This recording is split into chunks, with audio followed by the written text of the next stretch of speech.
Music is an important part of video games just like any other medium, whether it's TV shows, films, Broadway, whatever. A great soundtrack can make a great creation even greater. It can even make a mediocre game tolerable. There are some games out there I will never play again, but I'll gladly listen to their soundtracks.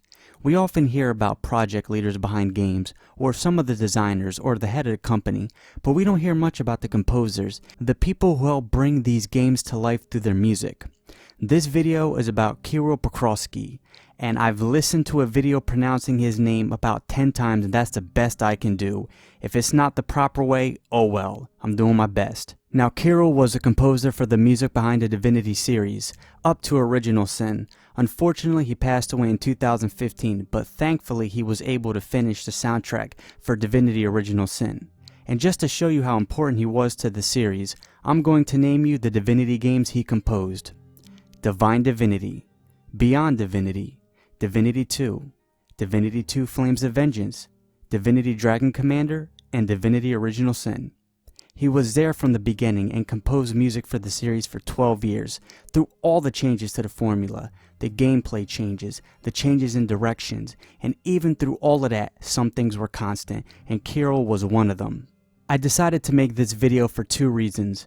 1. I feel like he deserves more attention for his contributions, and 2. I have a personal connection with Divinity's music. I've known about the Divinity series for a while. I downloaded the first 2 games years ago. I also remember playing the demo for Divinity 2 on my Xbox 360.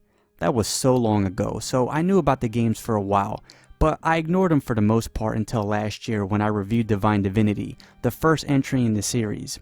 But the music is something I discovered before I started playing the series. Back in 2016, someone very close to me was listening to video game music on YouTube, and she clicked on some random VGN in her recommended videos, and that video was titled Divinity Original Sin, Mysterious Guest. And when she showed me this song and I listened to it for the first time, it was like an eargasm.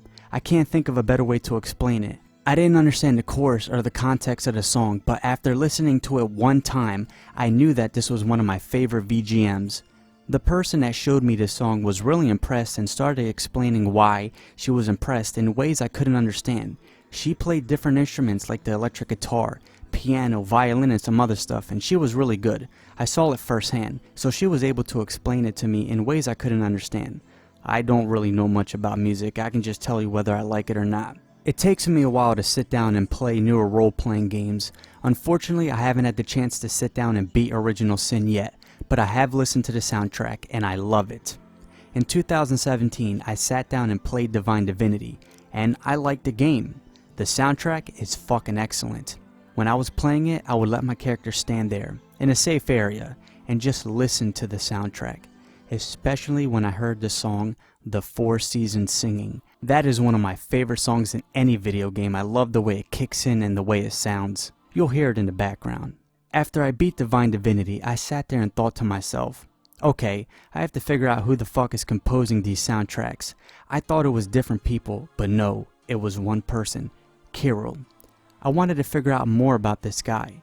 As a fan of CRPGs, role-playing games, whatever you want to call them, I like learning more about the professional lives of people who help bring these experiences to life. Kirill was born in Moscow, back when the Soviet Union was still around. His mother was a pianist, so it seems like he had the gift to make music in his blood. Before becoming a video game composer, he was already an accomplished musician. He was in a rock band called Aria during the mid-80s, which was a tough thing to do before 1986 in the Soviet Union, since they censored a lot of music at the time. After the censorship laws were reversed, Aria became a big deal and he found success. He left the group and helped form a band called Master. Like before, Master was also successful. They toured, played big concerts, and their first album sold over 1 million copies. In 1989, he decided to leave and branch out on his own, and let me tell you, reading about his history is very eye-opening. He composed music for different types of media, performed in many areas of Europe, experimented with different genres like jazz, rock, and something called neoclassical. Forgive me, I'm not very knowledgeable about music, so I don't know what neoclassical is. I can't explain the technical stuff behind it, I can only explain what I like and why in my own way. I decided to listen to one of his solo albums on YouTube, and I found a clip of him playing piano on TV. and when I heard it, I heard Mysterious Guest, but this was way before he worked at Larian Studios. Listen carefully, I'm gonna play a clip.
Now it just doesn't stop there. I clicked on more videos and watched his concerts, studio performances, and him behind the scenes. He was truly a musician slash composer. He was just talented.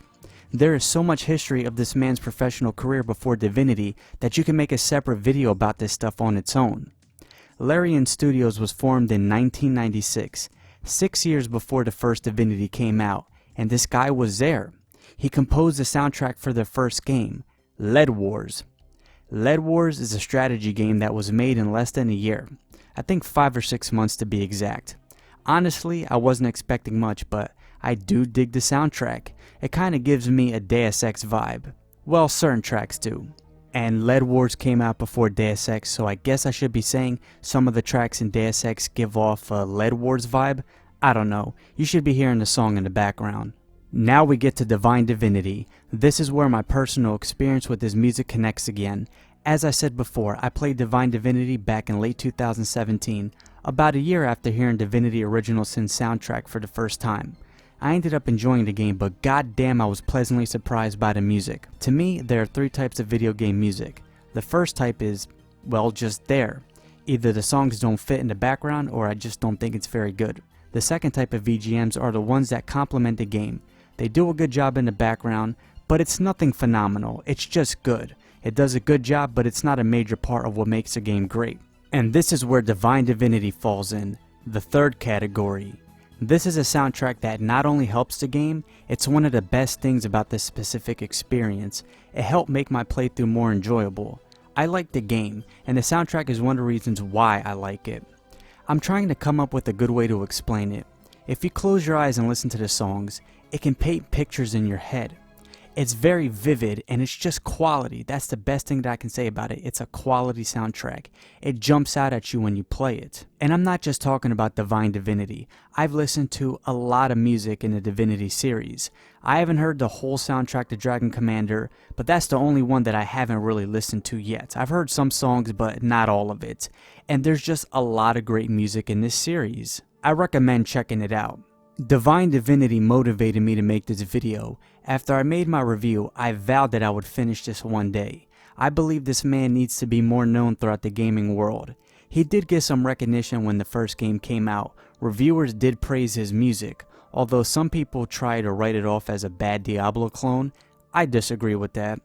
Over the past 15 years of Divinity's existence, there has been 6 games. The series tried different things: isometric viewpoint, third-person viewpoint, a Dragon Commander game, and back to isometric viewpoint, this time with turn-based combat, aka Divinity Original Sin 1 and 2. And he was there throughout the whole ride, up until Divinity Original Sin, and thankfully he was able to finish the soundtrack for that game before he passed away, because I have to say, he went out with a bang. The soundtrack is great.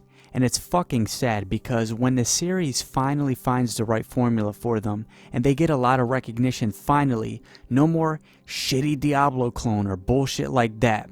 Even though Divinity 2 is nothing like Diablo, but you know how people are. After years and years of working on this series, Original Sin is a hit. It's a game that got into the mainstream while being able to appeal to RPG fans, hardcore RPG fans. I played enough of Original Sin to have an impression of it, and I don't think it's dumbed down. And this game shows that you don't have to dumb your game down to the point where it loses its identity and it's not fun to have success. After different Divinity games, they found it, and he passes away right after that success. It's just unfair, and that's just the way life is sometimes, and it's fucking bullshit, and I never understand it.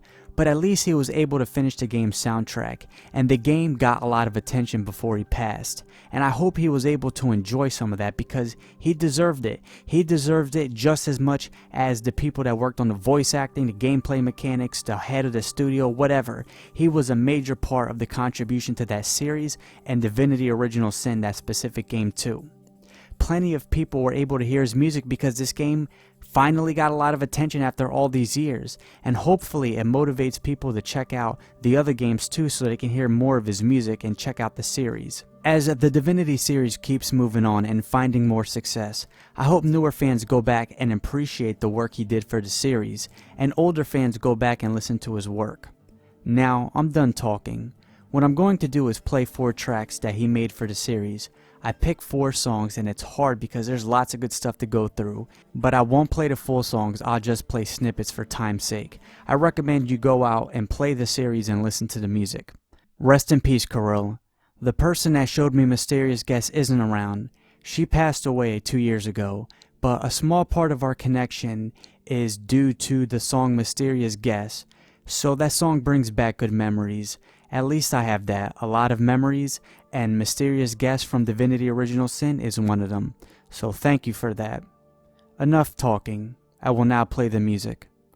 Have a great day.